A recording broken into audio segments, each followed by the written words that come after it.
Here we have this question और यहाँ पे ये फिगर हमारे पास है। फिगर में ये कहा गया है कि जो L और M है ये पैरेलल लाइंस है, यानी ये लाइंस पैरेलल हैं। P एंड Q ये भी पैरेलल लाइंस हैं, तो ये लाइंस आपस में पैरेलल हैं। हमें ये प्रूव करना है कि ये जो ट्राइंगल है, ट्राइंगल ABC, यानी ये वाला ट्राइंगल, ये वाला जो ट्राइंगल है, ओके, तो इसको मैं ट्राइंगल 1 नाम देता हूँ। ये इस ट्राइंगल के ट्राइंगल CDA यानी इस वाले ट्राइंगल के कॉन्ग्रुएंट है। ये जो ट्राइंगल 2 है ये कॉन्ग्रुएंट है। तो देखो, इससे पहले कि हम लिखना शुरू करें, दिमाग में इसको सॉल्व कर लेते हैं, मतलब रफली इसको सॉल्व कर लेते हैं ताकि हमें पता हो कि कैसे लिखना है।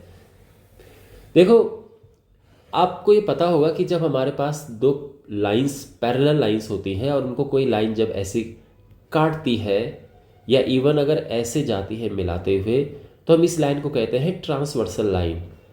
उस केस में ये एंगल और ये एंगल इक्वल होते हैं, इनको कहते हैं alternate interior angles. Same case यहाँ पे है, यहाँ पे ये एंगल और ये एंगल इक्वल होगा, ऑल्टरनेट इंटीरियर एंगल्स।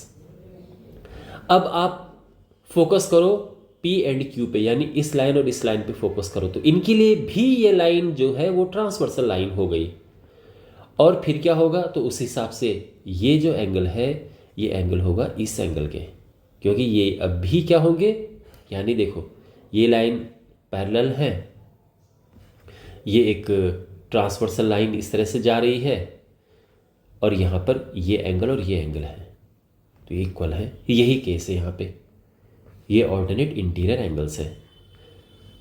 अच्छा, तो ये एंगल हो गया, ये एंगल हो गया। अब तीसरी चीज़ है ये साइड, जो साइड AC है, ये वाली जो साइड है, ये दोनों के लिए कॉमन है। तो अब यहाँ पे एंगल, साइड और एंगल रूल के हिसाब से ये कॉन्ग्रुएंट होंगे। बस अब जो मैंने यहाँ पे कहा है उसको बस लिखना है। तो हम लिखेंगे in triangle ABC and CDA। देखो, ये लिखना बड़ा आसान होता है क्योंकि क्वेश्चन में ही ये दिया होता है। तो जो हमें कॉन्ग्रुएंट प्रूफ करना है उन्हीं ट्राइंगल्स को लिख दो कि in triangle ABC and triangle CDA। तो सबसे पहले तो बात करते हैं कि ये वाला एंगल जो है वो इस वाले एंगल के इक्वल है, यानी angle BCA is equal to angle DAC। अब उसके बाद जो AC दोनों के लिए कॉमन है।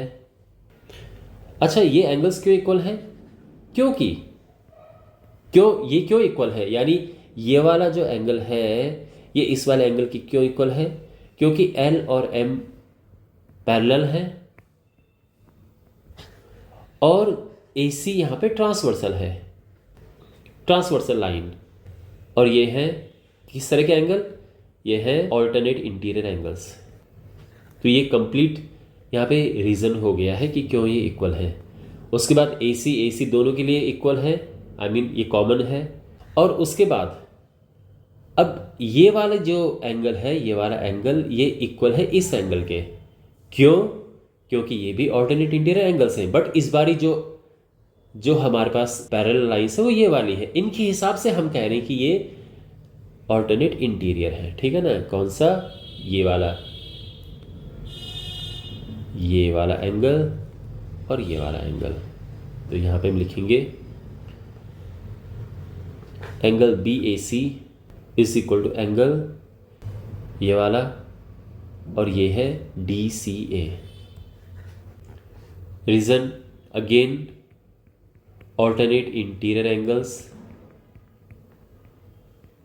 और इस बार हमारे पास जो लाइंस हैं ये हैं P और Q पैरेलल है एंड AC अगेन ट्रांसवर्सल का काम कर रहा है। AC is a transversal line. तो देयरफॉर हो गए congruent proof. Triangle ABC is congruent to triangle CDA। Rule यहाँ पे कौन सा लगेगा, by angle side angle rule, या फिर angle side angle criteria of congruency, हम ये भी लिख सकते हैं। तो आई होप आपको ये अच्छे से समझ आ गया होगा। Hence proved.